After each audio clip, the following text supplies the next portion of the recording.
ये जरूरी तो नहीं कि जिससे मोहब्बत हो शादी भी उसी से हो जाए। अपना ख्याल रखना जाना। अरे ई का कहता रू कबो ई ना सोचलू कि तोहरा बिना हम कैसे जियब ए जान बोला ना बोला। हम तो तोहरा बिना ना बजिया कहतानी कि दारू अब पिया। हम तो तोहरा बिना ना बजिया कहतानी कि दारू अब पिया। दिल तो तोरे दिहालू नाता जोड़े लिहालू हाथे मेहंदी रचाई तू छोड़ दिहालू।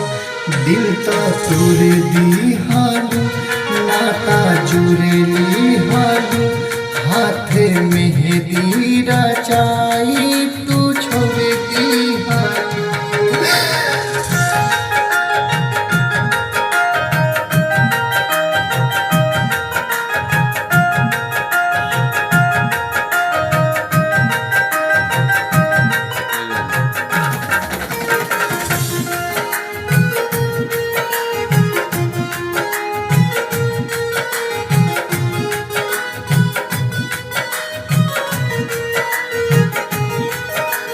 प्यार करे के तू ही सिखौलू दिलू जखम तू भारी हो।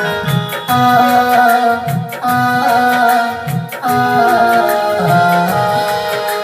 प्यार करे के तू ही सिखौलू दिलू जखम तू भारी हो। दिल पर हमरा खंजर मारी चल गईलू ससुरारी हो। आजा आजा आजा रे सनम ना जा तोरे के कसम। दिल तो तोड़ दिहालू नाता जोड़ लिहालू हाथे मेहंदी रचाई तू छोड़ दिहालू। दिल तो तोड़ दिहालू नाता जोड़ लिहालू हाथे मेहंदी रचाई तू छोड़ दिहालू।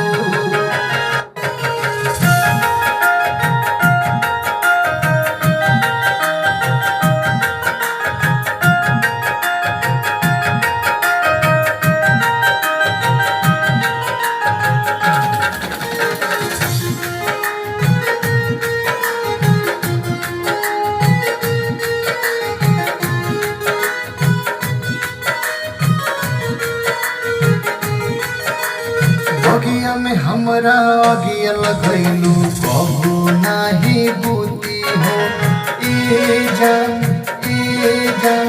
ए जानू हो बगिया में हमरा अगिया लगैलू कबो नाही बूती हो। केतनो चाहबो सोमावा के इश्क के दाग नहीं छूटी हो। ए